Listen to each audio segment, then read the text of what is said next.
from the Absolute Studios. We got a new segment called the Rumor Mill. The Rumor Mill is just a lot of stuff in print. We flush it out. We see, hey, look, they got points or they don't have a point. Then we give our take on it. Some of it's true, some of it's just horseshit. However, I'm here for that. But first, before we get down into the Rumor Mill, somebody hit me with a rap album. It's your boy Big Vern.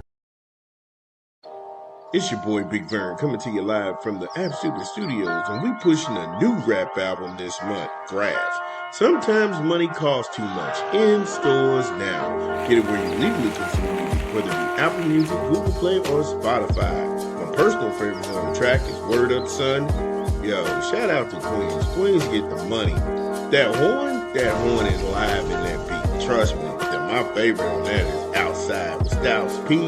38 Special. Oh my goodness. Who did that beat?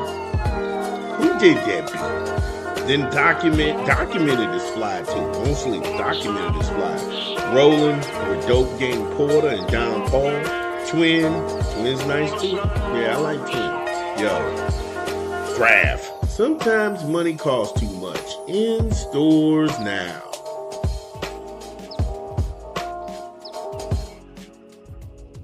Oh, shout out to Graph doing this thing. Like I said, money costs too much. We thought it was hot.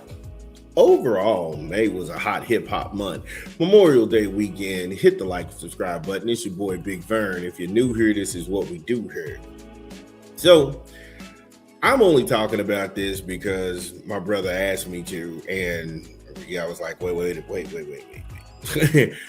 Gilbert Arenas. Now, for whatever you think of Gil, maybe he's annoying, maybe he's a know-it-all, blah, blah, blah, this, that, and the third. I was blessed to watch Gilbert Arenas play in college when he was with Arizona, and then later when he went to Washington, and then the whole trouble thing. I remember all of that. I've never had a problem with Gil. Personally, I don't know Gil. That's where my level of intrigue stops with this dude. However, he did have a popular pod called Gil's Arena, where him, Kenyon Martin, which is an absolute dog. I remember him at Cincinnati. Kenyon Martin is a monster, bro. I don't think I've ever seen a cat that intense, that strong, play hard like no tomorrow. And that's when Bob Huggins was at Cincinnati. And they had Melvin Levitt. They had a whole bunch of dudes, man. Yeah, that Cincinnati team was crazy. But then there's Brandon Jennings, Oak Hill. He came out of California, crazy guy. And then you had Swaggy P. They all was homeboys, and they kicked it in Gil's basement. And that's how the show was set up and portrayed. It was guys hanging out. They had a moderator. I forget that guy's name. Not dissing him. I just forgot his name. However, they took this deal from Underdog and they purchased 50% of Gil's show. And Gil tried to spin it at the time of the acquisition. Gil tried to spin it like, oh, we're going to all make the same amount of money. We're just working less. And this was a better deal and this, that, and the third. But I don't know.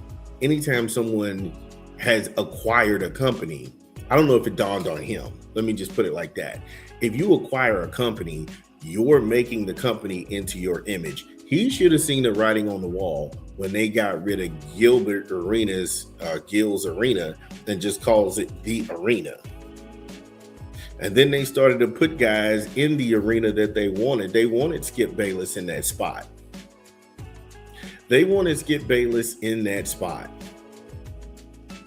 Because here's a guy in Skip Bayless when all of these guys were playing basketball and they had any trouble arise, he had no problem playing with those guys' names that sit on that couch. And how he's sitting there and he's unbothered, that I'm just sitting there saying to myself, come on, y'all, a smack or something, press him or something. Then they let Stephen A. Smith come through, another guy who denigrated those guys' names when they were active players, all in the pursuit of ratings and adulation to the ridiculous racist sports media. And now Gil finds himself kicked off his own show. And this is a lesson to everybody. Number one, I seen him getting lined up when he said the HOA started complaining about cars in his driveway and out front because they were shooting an episode live from his basement. That's not how HOAs work. That's not how HOAs work. HOAs not only have to bring everything to a vote with everybody in that community, they've got to call a meeting. And then they will give you time to get whatever you got fixed up.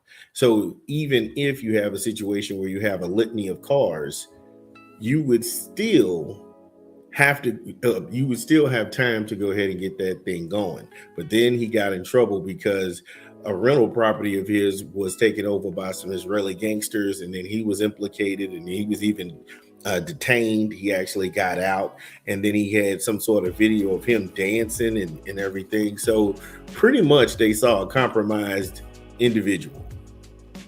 And when all you've done is play ball, you haven't been in the business world to at least pick up how corporate America works. This is how corporate America rears its ugly head. They got him off his square, and they came like a Trojan horse. Skip Bayless had his own podcast. It wasn't popping. Nobody was tuning in. He had his minions follow him over from ESPN, but it wasn't like he was doing blockbuster numbers. He did that. And now you got Underdog taking away conversations that they would normally have every day about basketball. Who's got a bag, who's skilled, who's not, guys from the past who didn't get their flowers. Those conversations, Underdog is like, no, that's not profitable. We're not having those anymore. We're going to start talking about football. We're a gambling site. Football is our bread and butter. Remember, this is gambling, okay? And Gil had a difference of opinion with it. They started putting this guy on team meetings and Zooms. And now they don't even want to be bothered with him, allegedly. And now I'm sitting here saying to myself, if those is my homies, the Kenya Martins, the Rashad McCants, the Brandon Jennings, the Swaggy P's, why wouldn't I sell a piece of the show to my homeboys? And then if Underdog wanted to go ahead and get a piece, they would be a minority owner. You would put them in minority ownership with your shares never diluting or their shares never diluting. So they would have had to buy the show from everybody. That's how that would have worked. And those guys, because you would be insulting Kenyon Martin if I said, hey, Kenyon, I got this check. No. Hey, man, here's a piece of this show. Here's what they saying that we can get. But he was like, I sold 50% for infrastructure and big studio and to see how it's done. Okay. And they showed you the door. They didn't even let you look at the sauce. Keep in mind, this hasn't been 2 years. This hasn't been 2 years since any of this has happened.